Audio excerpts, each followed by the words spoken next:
My name is Vivian, and I live with my husband George and our 2-year-old son Michael. Vivian, today marks 3 years since we started dating, doesn't it? George said, breaking the silence.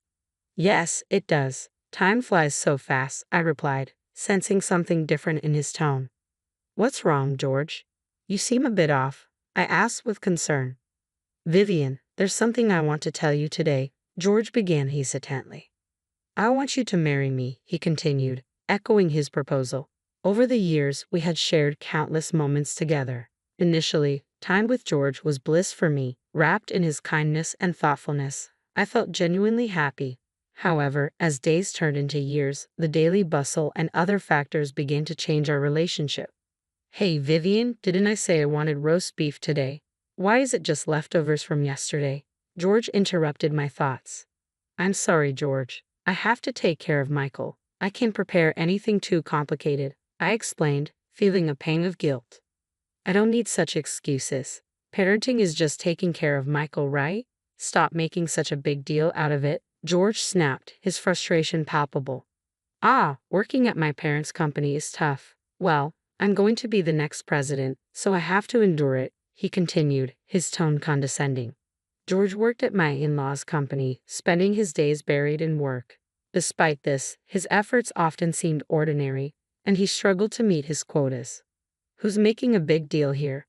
I don't need dinner tonight. Oh, I might not come home tonight. I have golf with a senior from work tomorrow. So take care of things at home and make sure to prepare a proper dinner tonight. Okay. George's words stung, leaving me speechless. The taste is so bland. You really can't do anything right nowadays, he remarked later that evening, further straining our already tense atmosphere. Smiles and meaningful conversations like those in our early days of marriage dwindled, replaced by George's frequent absences. Even on weekends, he prioritized outings with friends and hobbies over family time. During maternity leave, I dedicated myself to protecting our family, waking early to care for Michael and manage household chores. Despite my efforts, exhaustion and unspoken feelings toward George began to weigh heavily on me. Occasionally, I found solace in memories of our early marriage, the happy moments and George's infectious smile. Yet it was clear that things had changed. Mom, Michael hugged me with a smile. Michael's innocent joy brought a brief respite.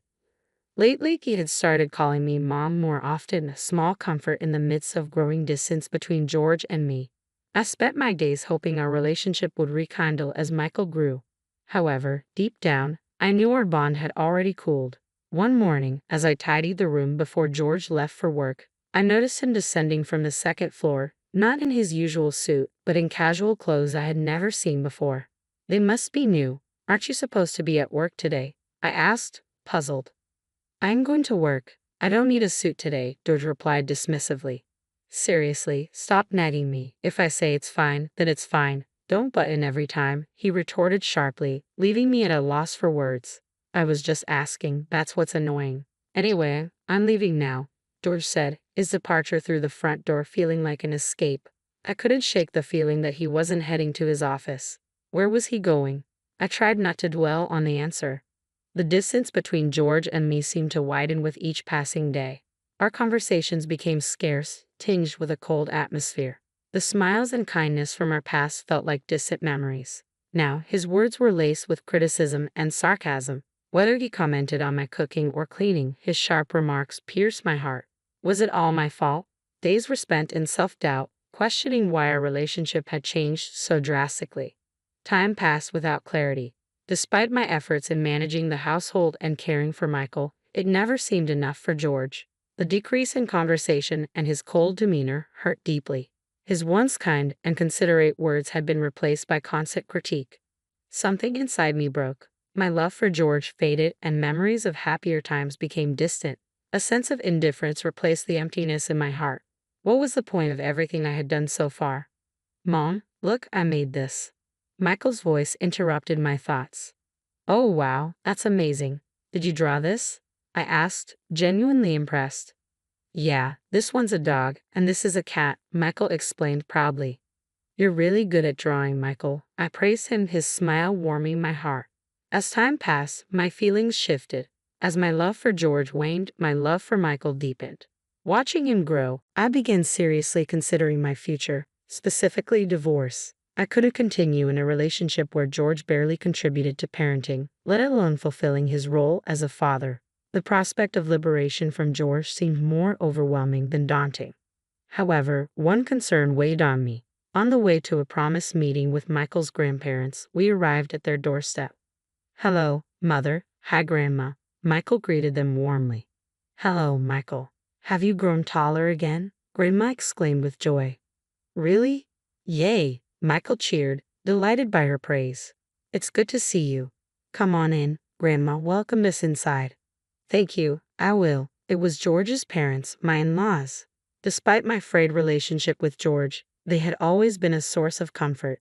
They ran a nearby business and had shown unwavering kindness and support towards Michael and me. "That's right, I bought some delicious sweets at the station. I'll serve them with coffee now. Please have a seat and relax," Grandma insisted kindly. "Let me help," I offered. No, it's fine. You must be tired from childcare. Just have a seat. You need to rest when you can," Grandma reassured me. "Thank you, Mother," I replied gratefully. My in-laws treated me like their own daughter. Their presence was a soothing balm. They invited us over almost every week, genuinely interested in our well-being. Their voices were always kind, like comforting music to me. They cherished their time with Michael, showering him with toys and playing with him every chance they got. I experienced their kindness deeply, feeling genuinely cherished. Sometimes my father-in-law would take Michael to a nearby park because he knew Michael loved birds. He even bought him a bird book once. These thoughtful gestures deepened our bond. My in-laws listened attentively to my troubles, including issues with George and domestic difficulties. They responded with understanding and compassion. Their words of encouragement and advice filled me with gratitude, bringing a warm breeze into our home. Their kindness was a great help. "I'm worried if George is causing you trouble," my mother-in-law once remarked with a troubled smile, as my father-in-law played with Michael. I couldn't help but reply with a smile. Perhaps she sensed the complexity of my relationship with George. "No, it's fine," I assured her, though her worried smile lingered. My father-in-law also showed concern for my well-being, often creating new recipes for me, knowing my love for delicious food. His thoughtful gestures and the times he comforted me while playing with Michael brought me peace. "Michael, what kind of animal shall we see next time?" my father-in-law asked playfully.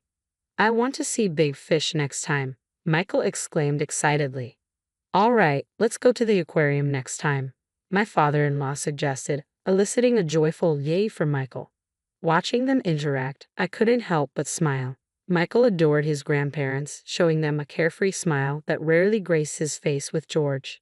"Vivian, feel free to talk to us about anything," my mother-in-law said kindly as we were leaving. Her words pained my heart a bit. Little did she know, I was contemplating divorce from George. I didn't want to burden my in-laws or sadden them. Even if my relationship with George couldn't be repaired, I cherished my bond with my in-laws and wanted Michael to continue enjoying his time with them.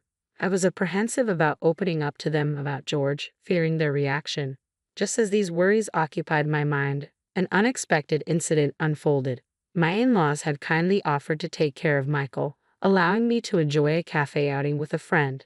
"It's been a long time since we've had a cafe like this, hasn't it?" my friend remarked as we sat down, sipping our coffee. "Really, Vivian, you've seemed busy recently," she observed with concern. "Have I?" I replied vaguely, trying to brush off the worry in her eyes. "Hey, Vivian, has something happened with your husband recently?" My friend hesitated, choosing her words carefully. "What do you mean?" I asked, tilting my head in confusion. "Well, actually, I saw something the other day. I saw your husband walking with a woman. I don't know." My friend's voice trailed off, her expression troubled. For a moment, my mind went blank. Deep down, though, a part of me wasn't surprised. Reflecting on George's recent behavior, there had been signs I had chosen to ignore. My friend held my hand silently, her eyes conveying understanding. "Vivian, I think you should talk to George," she finally said gently. "Yeah, maybe. I haven't been myself lately," I admitted quietly, feeling the weight of her concern. "That's why I invited you to a cafe today," she explained softly. "Is that so? Sorry for worrying you." I apologized. "Don't apologize, Vivian. Whatever decision you make about George, I'm on your side," she assured me warmly. "Thank you," I replied gratefully, parting ways with her and heading home. Although I was initially shocked by the startling truth, strangely, I felt calm now, even a bit relieved. This revelation gave me the clarity to end my relationship with George without hesitation. Imagining a future living just with Michael, despite the uncertainties, strengthened my resolve. I needed to be strong for Michael's sake. "I'm home," I announced as I entered the house. "Ah, today was exhausting." "Welcome back," George greeted me casually, not noticing my subdued demeanor. "Hey," I started, my voice steady but firm, "I've been waiting for your return." As George carelessly threw his bag on the sofa. In a low voice, I told him, "George, we need to talk." "Can it wait until after dinner?" George replied, visibly annoyed. "No, I want to talk about it now," I insisted. "What now?" "Such a hassle," George grumbled, avoiding eye contact. "Well, this situation is your fault, isn't it?" I confronted him. "Huh? What are you talking about?" George looked puzzled, but there was a flicker of unease in his eyes. "I heard from my friend. Is it true that you were walking with another woman?" I pressed, my voice steady. George's reaction was undeniable confirmation. His face changed color instantly, and his eyes darted around, searching for an escape. "That must be a mistake. Your friend saw, right?" George stammered. "She heard your voice and even knows the store you two went into." "Shall I confirm it with the store staff?" I challenged, feeling a surge of boldness. "It's useless to hide it," I continued as George struggled for words. "Damn it," George spat out bitterly, his anger surfacing. "Yeah, that's right. Her name is Zoe. Unlike you, she's perfect at work, in housekeeping, and she's cute. She even said she likes me, even though I'm married." "Yeah, that just shows how attractive I am, right?" George mocked, his tone cutting. "I loved you, George, even though you're married," he mimicked Zoe's words. Would a normal woman approach a married man like that? There must be more to it, I reasoned, but George's dismissive attitude was clear. "Why should I feel bad for you and Michael? You should be ashamed for not supporting me more in my hard work," George retorted defensively. "I heard from your father and mother that you hadn't even met your work quotas. Can you still say you're working hard?" I shot back, feeling the weight of disappointment. "I'm doing things my way. I'm going to be the next president, so don't interfere," George asserted arrogantly. "I doubt you'll ever become president," I stated quietly, my resolve hardening. "What did you say?" George's voice rose. "Fine, I'm done with you. Let's divorce," I declared firmly, unable to bear his excuses any longer. "I'll divorce you and marry Zoe. Do whatever you want," George pointed at me, his words sharp and hurtful. "Don't talk bad about Zoe. You're just jealous of her, aren't you?" George accused, misinterpreting my stunned silence for shock. "That's not the case," I replied quietly. "I'll show you. You'll regret this when you come begging to me later," George shouted angrily, storming out of the house, likely heading to Zoe's place. Impulsively, I tried to follow him but tripped over a slightly lifted carpet edge. I fell hard, hitting my back against the table with a sharp pain I had never felt before. Overwhelmed by the intense agony, I groaned, unable to move. Crawling towards my smartphone nearby, I dialed for an ambulance as darkness threatened to engulf me. "Mom, where am I?" Michael's voice brought me back when I woke up. I lay in the hospital bed, my head spinning and my body itching all over. A nurse quickly came to my aid and called a doctor. Seeing my anxious state, they explained what had happened and tried to calm my nerves. "It's okay, you'll gradually recover," the nurse assured me. "Yes, thank you," I managed, trying to absorb the news. "Anyway, it's good that your life isn't in danger," the doctor added. However, the results of the subsequent examination shocked me deeply. The fall had caused spinal cord damage, making it difficult for me to walk. I was informed that I would need a wheelchair, and my life would change drastically. After being discharged, life at home proved more challenging than I had anticipated. I realized I couldn't manage household chores, childcare, or even take care of myself alone. At the suggestion of my in-laws, I decided to live with them for a while. Since I couldn't rely on George for help and with Michael there too, I had no choice but to lean on their kindness. They must have been suspicious of George's absence despite my condition. I knew I had to tell them the truth soon. Just as I contemplated this, the front door of my in-laws' house swung open with a loud noise. "George, where have you been?" Ignoring calls when Vivian is in such a condition, my mother-in-law scolded as George entered. So, she's really in a wheelchair, huh? George scoffed, looking at my condition. A useless woman who can't do household chores or childcare is of no use to me. Hurry up and divorce me and pay me compensation for all the trouble. How can you say such a thing to Vivian? My father-in-law interjected, shocked. It's okay, Mom, Dad, I murmured weakly, feeling the weight of George's callous words. Vivian, let's get a divorce, George declared coldly. I'm sorry, Father, Mother, I whispered, tears welling up in my eyes. I couldn't stay with George anymore. Surprisingly, his cruel words didn't sting. They simply confirmed that my love for him had completely faded. Contrary to my in-law's surprise, George seemed oddly cheerful. But that you understand now, I can freely marry Zoe, George remarked casually. George, were you seeing another woman? My father-in-law interjected, taken aback. Yeah, so what? What's the big deal? George shrugged. Despite having Vivian, she's boring, not particularly cute, and can't handle housework or childcare properly.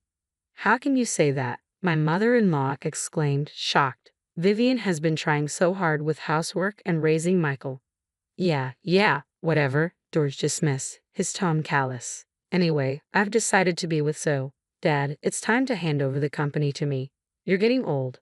Nonsense. I won't let someone like you take over the company, my father-in-law retorted firmly.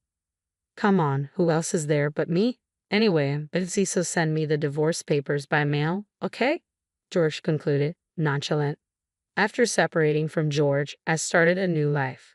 Currently, I live comfortably in a house recommended by my in-laws. With the help of a caretaker, they suggested my daily life feels easier than before. However, amidst this calm, an unexpected development awaited. One day, while peacefully passing time, the doorbell rang. Glancing at the monitor, I saw George standing outside, his face a mix of confusion and desperation. Hey, Vivian, what the hell is going on? George blurted out. George, what's up? I replied calmly, masking my surprise. I got fired from the company. I suppose Dad just keeps saying it can't be helped, George confessed, his desperation evident. Oh dear, I murmured sympathetically. Mom and Dad are saying you're no longer our son. We're cutting ties with you, George continued, his voice tinged with disbelief. That's tough, I responded quietly, trying to process his sudden vulnerability. I didn't know about the stocks. I had no idea you owned 90% of my parents' company's stocks. Why didn't you tell me? George pleaded. Because you never asked, I replied evenly. You're supposed to disclose that kind of thing, even if I don't ask. So, what do you want to say in the end? I asked, trying to gauge his intentions. You know what I want. I want you to cancel my dismissal. You're the one who fired me, right? If you own that much of the company, you can undo my firing, George implored desperately. That's right. Please, Vivian. I've been rejected from all other company interviews. No other company will hire me except the current one, George pleaded, his desperation palpable. If you thought that, you should have worked more seriously. I'll work seriously from now on, so please cancel my firing. You don't have to worry about being fired. Zoe can support you, can't she? Zoe dumped me the moment she realized I couldn't become president. She was only interested in my position, George admitted bitterly. I thought as much, I replied calmly, my heart unmoved. Please, Vivian, you're all I have left. Let's get married again. It would be better for you too, right? George proposed, his voice tinged with hope. I was stunned by his words. What are you even saying? You're in a wheelchair, right? You need my help, and Michael needs his father, George pressed, trying to sway me. My anger surged at his audacity. How dare you say such things? I'm sorry, but the lady does not wish to speak with you anymore, Jack, the helper, interjected firmly before I could respond. Huh, who are you? George demanded, taken aback. I'm talking to Vivian, Jack replied sternly. As I said, the lady does not wish to converse with you. That can't be. Vivian needs me, George protested desperately. That's right, I'll say it again. I have nothing to say to you, and I don't want to see you ever again, I affirmed firmly through Jack. Why, Vivian? If you leave me too, then. George began, but Jack forcefully turned off the monitor. I found myself oddly captivated by Jack's rare display of anger. He was slightly older than me, introduced as a helper by my in-laws. Stern yet kind, Jack had grown close to Michael and become an indispensable part of our lives. Now, what? I mused aloud, watching Jack with newfound respect. Eventually, I heard that George, abandoned by Zoe and his parents, was walking a lonely path. However, his fate no longer concerned me. Whatever his situation, he had no part in my life anymore. Supported by my in-laws and Jack, I found peace in my new home. With Jack's assistance, I managed household chores and childcare better, slowly regaining confidence in my abilities. Meeting new people and sharing smiles in my daily life, I felt my heart gradually moving in a more positive direction. Though my past with George was challenging, I had overcome it and discovered a new me. Our paths had diverged. George may be filled with regrets on his lonely path, but I was walking towards a new future. This future was filled with peaceful days and happiness, surrounded by beloved people.